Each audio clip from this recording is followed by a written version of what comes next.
இரவு ஜெபம். கர்த்தருக்கு ஸ்தோத்திரம். ஏசாயா 9வது அதிகாரம் 6வது வசனம்.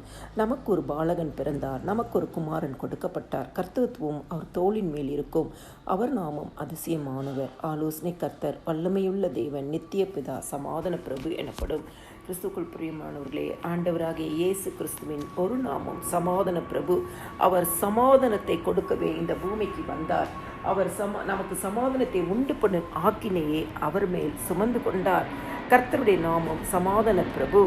இந்த சமாதான பிரபுவாகிய இயேசுவை நாம் கூப்பிடும் பொழுது நம்மளோட வாழ்க்கையில் எங்கெல்லாம் சமாதானம் இல்லையோ அங்கே சமாதானம் உண்டாகும்.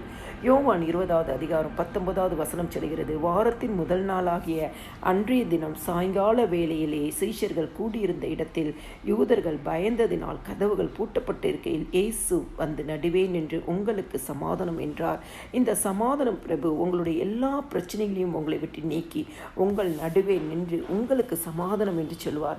அவருடைய நாமம் சமாதான பிரபு. யோவான் 14:27 சொல்கிறது, சமாதானத்தை உங்களுக்கு வைத்து போகிறேன், என்னுடைய சமாதானத்தை உங்களுக்கு கொடுக்கிறேன், உலகம் கொடுக்கிற பிரகாரம் நான் உங்களுக்கு கொடுக்கிறதில்லை.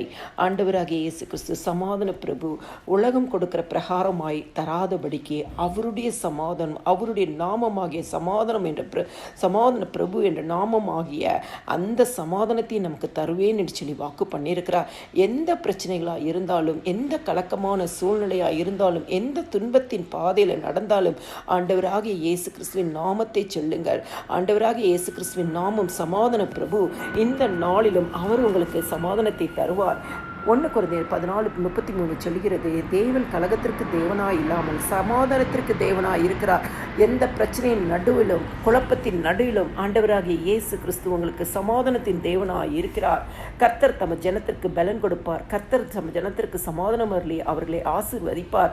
சமாதான பிரபு உங்களுக்கு பலன் கொடுப்பார். சமாதான பிரபு உங்களுக்கு சமாதானத்தை அருளி உங்களுக்கு ஆசீர்வதிப்பார்.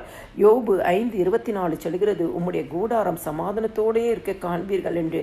இன்னைக்கு உங்களுடைய வாழ்க்கையில் சமாதானம் குறைவு இருந்தால் ஆண்டவராகிய இயேசு கிறிஸ்து சமாதான பிரபுவை நோக்கி கூப்பிடுங்க. இன்னைக்கு அவர் உங்களுக்கு உங்கள் கூடாரத்தை சமாதானத்தோடு இருக்கும்படியாய் ஆசீர்வதிப்பார். சமாதானத்தின் தேவன் சீக்கிரமாய் சாத்தானை உங்கள் கால்களின் கீழே நசுக்கி போடுவார். ரோமர் 16வது அதிகாரம் 20வது வசனம் சொல்லுகிறது, இந்த நாளிலும் சமாதான பிரபு என்று சொல்லி அவருடைய நாமத்தை சொல்லும் பொழுது சாத்தானை கால்களின் கீழே நசுக்கி போட்டு சாத்தானினுடைய எல்லா கட்டுகளிலிருந்தும் போராட்டங்களிலிருந்தும் குடும்பங்களை விடுவிப்பார். கிறிஸ்துக்குள் பிரியமானவர்களே, கிறிஸ்து பிறப்பின் நன்னாளில் அவருடைய நாமத்தை சொல்லுவோம். அவர் சமாதான பிரபு. எல்லா துதிகன மகிமையும் என் ஆண்டவராக இயேசு கிறிஸ்து ஒருவருக்கே செலுத்துகிறேன். ஆமேன்.